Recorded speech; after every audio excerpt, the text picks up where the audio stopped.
Welcome everybody to another episode of Days Movie Dailies, and I'm reviewing the last movie of the day, which is Disney's Snow White. Disney's Snow White finally got there. This movie released on March 21st, 2025, and is currently on Disney Plus if you want to check it out. This movie was directed by Mark Webb and it starred the famous and most amazing actress Rachel Zegler, Andrew Burnap, and Gal Gadot. This is based on Snow White, as well as Snow White and the Seven Dwarfs by Disney, as well as the Brothers Grimm, which is a book that they wrote years before.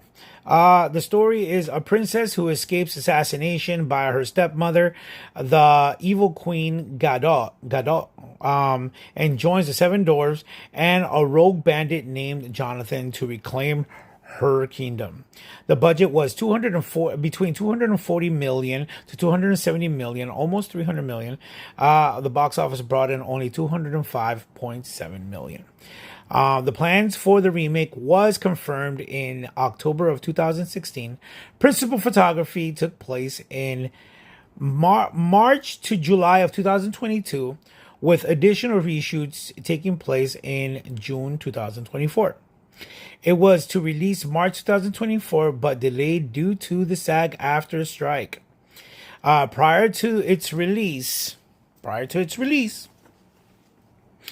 the film pretty much garnered controversy due to its colorblind casting, changes to the story, the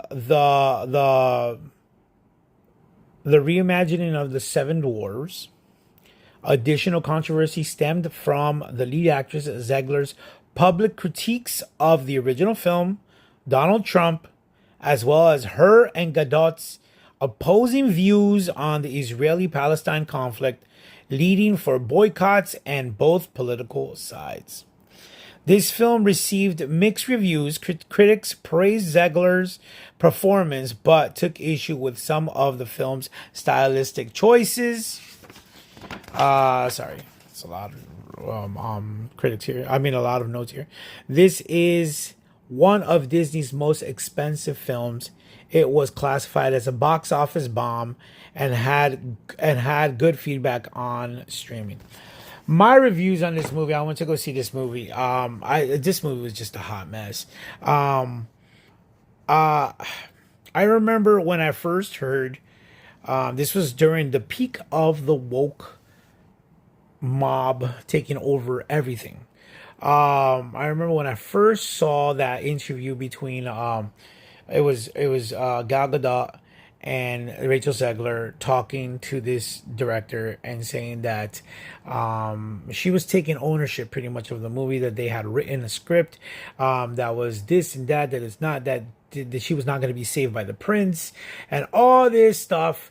And it was a stubborn. She just sounded like a little stubborn brat as she was talking, and that right there took so much, like it went viral to the point where this girl was being destroyed. Then she showed up apologizing for what she said, and then at that point it was almost like Disney told her, you need to change the way you speak about this and start bringing things positive. She said that she was scared of the original Snow White and that she didn't revisit it because she was a little girl and she didn't revisit it till she was older, and she just kept making up all these BS lies that she was trying to save face, but it was already too late. You gotta understand, the audience or the core audience or the fans, they won't let you down. If they want to destroy you, they're gonna destroy you.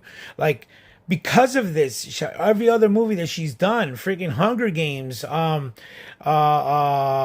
movie Y2K, every movie that she appears in has been literally panned to death. I went to go see Romeo and Juliet, the Broadway show. That was like literally the only time that I actually saw people that were actually seeking her autograph and praising her for things. I mean, right now she's doing a show in West End in London, and it's the Evita show, and she has problems there too. It's like, yo, why are you trying to literally sabotage your career? These are people. This is your bread and butter. This is how you make your money. People don't want you in their movies. You are bad press. That's horrible to be looked at that. You know, and you're just a beginner. I remember when she did her, she did the movie West Side Story, and after that she didn't win her little award. She went to go do Shazam: Fury of the Gods. She said the reason why she did that movie is because she needed a job. It's like, yo, be like, you have to be grateful. I mean, there's a lot of people who they get little bit roles and they're freaking amazed at the little bit role. I remember I did two little movies, and one of them I was cut out of. The first movie was called The Wrapped, and an extra in a movie theater, and I was also a patron outside smoking a cigarette with somebody else. I still haven't seen it. I don't even know if I came out in the movie. I just know that in the trailer I see my friends in it, so I'm pretty sure that I probably pop out in there. But the movie The Circle, I was supposed to be a gang member. I was a PA. I was a production assistant, and I was pulled out because I had long hair, and they threw me into the gang thing. So they made me walk into this limo, and they made me walk out of the limo. I was edited. I remember I saw that movie. I did not see myself in the film, but I was grateful for that little piece. You know, it was an experience that I'm not gonna forget. This freaking brat over here has been given the keys of the throne, the keys to the kingdom, and she's over here sharding it all over the place. It's like what Ezra Miller did. Ezra Miller was giving Warner Brothers keys. This man was playing the Flash in a big DC production. Not only that, he was in a big production of like Harry Potter, and he sharded all over there with his freaking weird ways and how he lives his life or whatever the case. She's over here talking this nonsense about, yo, who cares what you think about Palestine and Israeli? Who cares what you think about Trump? Who cares what you think about people and their, oh yeah, I need to get paid every time that I'm in a dress. Dude, you are nobody right now to be talking like that.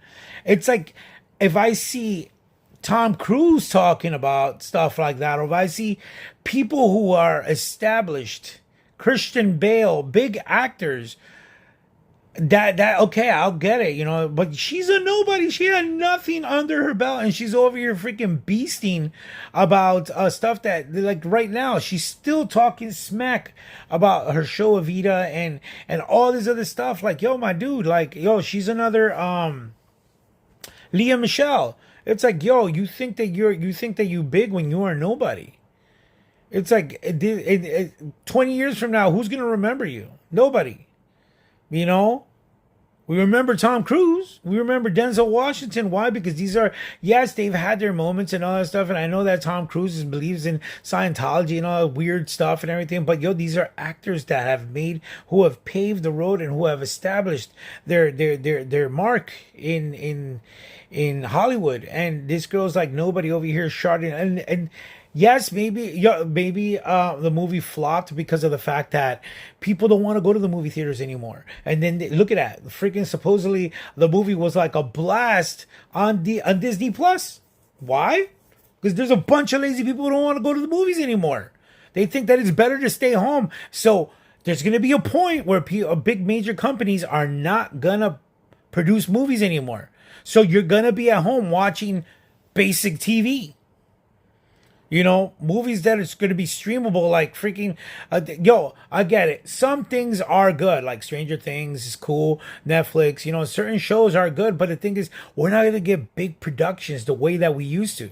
You know, we got IMAX, we got Dolby, we got all these amazing 4DX. 4DX is an amazing way to watch a film. But nobody wants to go out anymore. They'd rather stay home with their family. I don't care how big your screen is. It'll never beat the cinematic experience. Oh, I want to be home. I just don't have time to go to the movie theaters. You did before. All of a sudden, now you don't. It's crazy because I'm the only one. I feel like only me and a handful of other people actually make the effort to try to keep cinemas alive. I want theaters to stay around. I want for the next 20 years to be able to watch movies if I'm still alive. You know? I don't want to have to watch movies at home. It's boring. Watching a movie, most of the time I find myself playing on my phone. I ranted so much that I went over my time. But yes, scale 1 to 10. I gotta say, I enjoyed. A lot of people hated the dwarves. I enjoyed them. I love Dopey. I actually liked. I ended up enjoying them a lot. I thought that they were probably the best thing out of the movie. I enjoyed, even though Gal Gadot can't sing, I enjoyed that she tackled a different avenue, and she tried, and to me, it was a success for what she did. Rachel Zegler had her moments. I give the movie a review of scale 1 to 10, 4. But all in all, it was a big waste of time, a big letdown. This has been Dave D. Saint with another Days Movie Dailies. I just reviewed Snow White 2025. Until next time, guys.